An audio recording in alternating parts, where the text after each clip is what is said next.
33 की स्टार्टिंग होती है और 33 की स्टार्टिंग में यहाँ पे कोई बोल रहा होता है, क्योंकि और कोई नहीं बल्कि ड्यूक सांग होता है। कहता है कि मैंने इन्वेस्टिगेशन को लगभग कंप्लीट कर लिया है। जो तुम्हारी 3 रिक्वेस्ट थी ना, उतना मैंने सोचा उतनी ज्यादा ही हार्ड थी, यानी कि बहुत ज्यादा मुश्किल थी, और मुश्किल के साथ मैंने इस सबके इन्फॉर्मेशन को गैदर किया है। अच्छे से जानता हूँ कि शायद तुम जानते ही हो कि यहाँ पे कितनी ज्यादा मुश्किल हुई होगी मुझे यहाँ पे इसको ढूंढने के लिए। लगभग मर ही गया था। तुम्हारी रिक्वेस्ट की वजह से मैंने सोचा था कि जितना पैसा नहीं लगेगा उससे ज्यादा लग गया। मैंने आधे से ज्यादा ही कुछ ज्यादा ही पैसे को बर्बाद कर दिया सिर्फ तुम्हारी रिक्वेस्ट की वजह से। जितना भीख मांग के पैसा की कमाया था ना, वो सभी पैसा यहाँ पे उड़ चुका है। मैं ढूंढते हुए आधे महीने में आ ही जाऊंगा। मैं बस महीनों में ही आ जाऊंगा तुम्हारे पास। मैंने वादा किया था कि तुमसे कि अगर तुम्हारे लिए सारी इन्फॉर्मेशन गैदर हो ना, तुम उसके बाद तुम मुझे एक अच्छा सा डिनर खिलाने या खाना खिलाओगे। तो बस खाने को तैयार रखना, किसी चीज से मतलब नहीं, बट अगर खाना अच्छा नहीं हुआ तो मैं तुम्हारे तशरीफ पे मारूंगा तो चाटे। इस लेटर को हमारा हीरो पढ़ रहा होता है, जो कि ड्यूक सांग की तरफ से आया होता है कि इन्वेस्टिगेशन लगभग कंप्लीट होती है और वो बस करके अभी आ रहा है। वो कहता है इसने अभी अभी कहा कि ये मुझसे मिलने के लिए आ रहा है, इसका मतलब तो यही है कि वो डायरेक्ट मेरी जगह पे आएगा। उसने यहाँ पे ऐसी सारी चीजों को डायरेक्टली एक लेटर के जरिए बता दिया और वो ये भी बता रहे कि वो आने वाला है। उसने मुझे लेटर भेजा, ये थोड़ा अजीब लगा। शायद इसका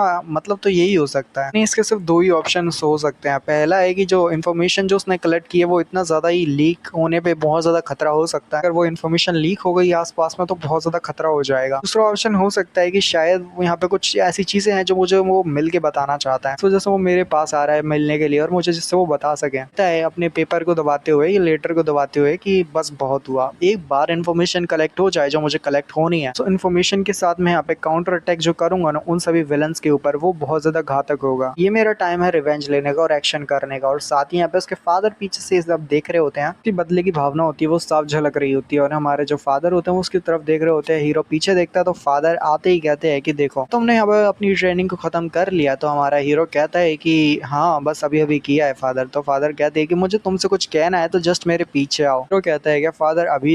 तो यहाँ पे हमारा हीरो काफी ज्यादा घबराने लगता है और कहता है कि फादर वैसे मैंने क्या कुछ गलत किया है, क्योंकि वो घबरा रहा होता है। तो फादर उसे पनिश करने वाले हैं। तो हीरो कहता है पर मैंने तो यहाँ पे कुछ भी नहीं किया, मैं तो सिर्फ ट्रेनिंग करा देते हैं टाइम से। कि फादर यहाँ पे उसे कुछ बैम्बू फॉरेस्ट में लेके आते हैं। तो यहाँ पे वो कहता है हीरो की ये प्लेस तो वही जगह है जहाँ पे कुछ ट्रू अजूरे सेल टेक्निक को सीखा गया था, जहाँ पे हमने ट्रू अजूरे इननेट की के बारे में पूछा था और आपने हमें मुझे बताया था। फादर उसे वहीं पे एक जगह होती है ना स्पेशल कुछ, तो वहाँ पे वो फाइटिंग के लिए होती है। तो यहाँ पे ट्रेनिंग के लिए वो उसी जगह पे लेके आते हैं और कहते हैं वैसे जो तुम्हें कंपेटेबल लगे तुम उसको उठा सकते हो। यहाँ पे एक बहुत ज्यादा अच्छा होने वाला है सीन। कहता है क्या फादर मुझे किसी वेपन को चुनने के लिए कह रहे हैं? क्या इसका मतलब तो एक ही हो सकता है? अपने दिल पे जो कि वो काफी ज्यादा धड़क रहा होता है ना, तो उस पर हाथ रख लेता है और कहता है वाकई में क्या फादर मेरे साथ फाइट करने वाले, एक स्पार होने वाली? काफी ज्यादा खुश होता है और इंटरेस्टेड भी होता है इस चीज को करने के लिए। कहता है फादर क्या वाकई में आप इस बात से राजी हो कि आप मेरे साथ यहाँ पे फेस करोगे, यानी मेरे साथ फाइट करोगे? वाकई में इस बात को लेके आप सीरियस हो? तो यहाँ पे उसके फादर कहते हैं क्या सीरियस? तो हमारा हीरो कहता है हाँ, क्योंकि आपको सीरियसली बैटल करनी है। फादर कहते हैं अगर मुझे सीरियसली फाइट ना करनी होती ना तो मैं तुम्हें लेके ही नहीं आता, क्योंकि मैं जब भी फाइट करता हूँ वो सीरियसली ही करता हूँ। तो कहता है फिर तो अच्छी बात है, हम यहाँ पे हम अच्छे से स्पार करेंगे और वो एक रियल स्पार होगी। तो हमारा हीरो आगे बढ़ता है, बड़े से स्पीयर को चुनता है और फादर कहते हैं क्या एक स्पीयर? तो लगता है जैसे वो स्पीयर के साथ आगे बढ़ेगा। तो फादर अपनी स्वॉर्ड को उठा लेते हैं, उस मयान को हटाते हैं और साथ ही एक हाथ के साथ वो यहाँ पे फाइट करने वाले होते हैं। एक हाथ को पीछे रख लेते हैं और साथ ही अपनी जो एनर्जी होती है ना नेट की, उसको रिलीज करते हुए कहते हैं अब ये फाइट को हम चालू करते हैं। के आसपास बहुत ज्यादा की रिलीज हो रही होती है। तो साथ ही हीरो कहता है वाकई में ये अच्छी बात है कि मैं अपने फादर के साथ स्पार कर रहा हूँ। हमारे हीरो अपने फादर की कुछ टेक्निक्स जो हमारे फादर यहाँ पे हमारे हीरो के साथ फाइट करने से पहले उसे दिखाते हैं, तो जिसको देख के हीरो भी काफी ज्यादा एक्साइटेड होता है फादर के साथ बैटल करने के लिए और कहता है वाकई में मेरे फादर ने जो मुझे अभी भी छोटी मोटी टेक्निक्स दिखाई, इससे पता चलता है कि मेरे फादर सीरियस हैं। मुझे बहुत ज्यादा एक्साइटमेंट हो रही है, अब तो मजा आएगा। मुझे देखना है मेरे फादर कितने पावरफुल है, क्योंकि मैं पास्ट लाइफ में नहीं देख पाया था, क्योंकि मैं उतना स्ट्रांग नहीं था। फादर उससे लड़ने से पहले कहते हैं कि हम यहाँ पे शुरुआत करें, उससे पहले मैं यहाँ पे कुछ कहना चाहूंगा। तुम जानते हो कि मैं तुम्हारी मार्शल आर्ट्स को क्यों देखना चाहता हूँ और तुम्हें परखना चाहता हूँ? तो हीरो कहता है कि शायद तो वैसे नहीं पता, बट फिर भी यहाँ पे कोई फादर अपने चाइल्ड की ग्रोथ को नहीं देखना चाहेगा, तो शायद ये क्यूरियोसिटी हो सकती है। तो साथ ही आप जो है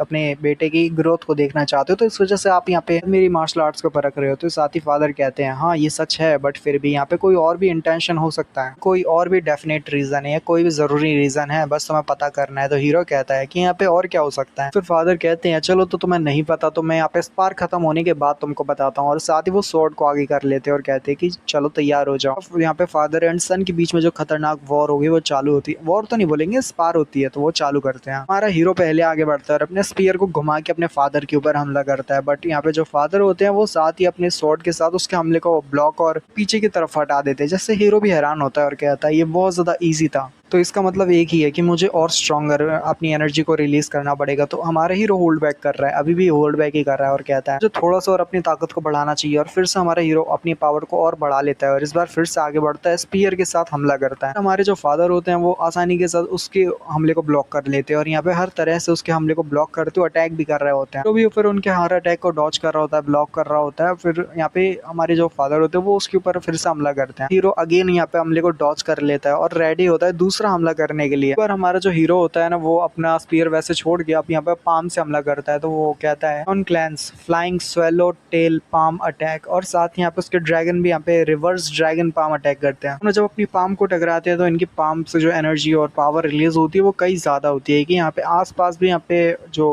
इफेक्ट होता है वो शो कर रहे होते हैं। जगह पे मतलब जो पेड़ पौधे होते हैं वो सभी हिल रहे होते हैं, इधर उधर हो रहे होते हैं और बहुत ज्यादा सीन देखने में अच्छा होता है। फादर यहाँ पे उसे उसके घुटनों पे ले आते हैं और कहते हैं कि वैसे ये बहुत ज्यादा इंप्रेसिव था, मुझे देख के अच्छा लगा कि तुम इतने ज्यादा ताकतवर हो चुके हो। कहता है फादर आपके लिए बिल्कुल सेम, आप भी बहुत ज्यादा पावरफुल हो कि मेरे को भी मुश्किल हो रही है। फादर कहते हैं चलो ऐसी बात हो तो चलो तैयार हो जाओ, अब यहाँ पे हम बहुत ज्यादा पावरफुल के साथ फाइट करेंगे, यानी कि हमें कोई दिक्कत नहीं होगी। फिर बताओ कि मैं यहाँ पे कौन सा हमला करने वाला हूँ। तो हीरो सीरियस हो जाता है और कहता है ये स्टैंस, फादर ने तो बहुत पावरफुल स्टैंस लिया है, नहीं ये नहीं हो सकता। उसके बाद उसके फादर जो होते हैं वो यहाँ पे स्वॉर्ड को स्विंग करते हैं और स्वॉर्ड को घुमाने के बाद यहाँ पे वो आगे बढ़ते हैं और घुमाने के बाद हीरो के काफी ज्यादा क्लोज आके उसे एक स्लैश लगाते हैं, बट हमारा हीरो जिसकी सेंसेस अच्छी होती है वो डॉच कर लेता है आसानी के साथ और यहाँ पे बहुत ज्यादा पावरफुल स्लैश निकलता है। हमारा जो हीरो होता है ना वो भी उसको काफी ज्यादा मुश्किल होती है साइड में डॉच करने के लिए, बट फिर भी उसके फादर फिर से आगे बढ़ते। कहता है ये तो बहुत ज्यादा तेज था कि यहाँ पे मैं भी ठीक से देख नहीं पा रहा, मेरे फादर की स्पीड बहुत ज्यादा है। कहता है कि चलो मुझे भी अपनी और पावर को बढ़ाना चाहिए, तो साथ ही वो और पावर को बढ़ाते हुए आगे बढ़ता है और साथ ही उसके फादर भी हैरान हो जाते हैं, एकदम से उसकी पावर थोड़ी सी बढ़ चुकी हो ऐसा होने लगता है। और वो हीरो जो होता है ना मतलब हीरो आगे बढ़ के अपने स्पीयर के साथ हमला करता है कि मैं अब आ रहा हूँ, और साथ ही अपने फादर के ऊपर वो हमला करने के लिए आगे बढ़ा होता है। तो हमारा हीरो अपने स्पीयर के साथ हमला करता है तो फादर भी अपनी स्वॉर्ड को स्विंग करते हैं, दोनों के आपस में अटैक को टकराते हैं, बट ज्यादा कुछ होता नहीं है, फर्क और इम्पैक्ट नहीं पड़ता और हीरो भी बहुत ज्यादा हैरान होता है। तो फिर से वो दोनों आपस में टकराना शुरू कर देते हैं। तो फादर कह रहे होते हैं कि देखते हुए उसके हमले को कि कैसे वो जो जियोंग है उनके हमले को कैसे डॉच कर रहा है, ब्लॉक कर रहा है। तो वो उसको देख के बहुत ज्यादा सरप्राइज और हैरान भी होते हैं। मेरे बेटे ने तो आज वाकई मुझे सरप्राइज करके रख दिया, मैंने नहीं सोचा था, मैंने सोचा था बदल चुका है तो थोड़ी बहुत पावर बढ़ी होगी, बट ये तो बहुत ज्यादा स्ट्रांग हो चुका है, मेरे सबसे पावरफुल हमले को भी आसानी के साथ ब्लॉक कर लिया। जिसे जानता है कि ऑफेंस ही सबसे बड़ा डिफेंस होता है और यहाँ पे डिफेंस के साथ यहाँ पे उसने ऑफेंस कर लिया। हीरो और वो फादर जो होते हैं उसके वो दोनों फिर से अपनी बैटल्स को और ज्यादा कंटिन्यू करते हैं और दोनों आपस में टकरा रहे होते हैं अपने पावरफुल हमलों को। जी हम अपने फादर को थोड़ा बहुत पीछे धकेल रहा होता है और पीछे धकेलने में मजबूर कर देता है, तो फादर भी पीछे हटने लगते हैं। फादर कह रहे होते हैं कि इसकी फाइटिंग टेक्निक एक्चुअल कॉम्बैट जैसी है। उसके फादर फिर एक और हमला करते हैं और वो दोनों ही आपस में टकराते हैं और यहाँ पे दिखाते हैं कि हमारा हो जियोंग पीछे हट जाता है और यहाँ पे पीछे हटने के बाद अपने पैरों को जमीन में गाड़े जैसे पीछे की तरफ हटता है, यानी कि घिसटने लगते हैं उसके पैर जमीन पे, क्योंकि वो बहुत ज्यादा पावरफुल प्रेशर जो उसके ऊपर पड़ा था इसकी वजह से। कहता है कि मैंने यहाँ पे सारी चीजें ट्राई करके देख ली, हर तरह से हमला किया और फादर के ऊपर जो मैं हमला करने वाला था उन्होंने उस ओपनिंग को भी बंद कर दिया। तो फादर यहाँ पे किसी भी ओपनिंग को अपने लिए छोड़ना ना चाहते हो, यानी कि खोलना ना चाहते हो। फादर ने किसी भी ओपनिंग को क्रिएट नहीं किया, जैसे एक कैसल की वॉल होती है ना बिल्कुल वैसी वॉल की तरह उन्होंने एक सिंगल गैप को भी बंद करके रखा हुआ है। फादर की मार्शल आर्ट्स बहुत ज्यादा अच्छी है कि कोई भी ज्यादातर उन्हें टक्कर नहीं दे सकता, वो एकदम मजबूत वॉल की तरह है। यही वजह है कि मुझे बहुत ज्यादा इंटरेस्ट जाग रहा है और ज्यादा पावर्स को रिलीज करने के लिए, और साथ ही वो बहुत ज्यादा पावर्स और फुल पावर्स को रिलीज करता है। यहीं पे यार ये वाले एपिसोड का एंड होता है, तो नेक्स्ट एपिसोड में आगे की कहानी को कंटिन्यू करेंगे, पर अभी मिलते हैं नेक्स्ट एपिसोड में। तो sayonara, peace out, bye bye.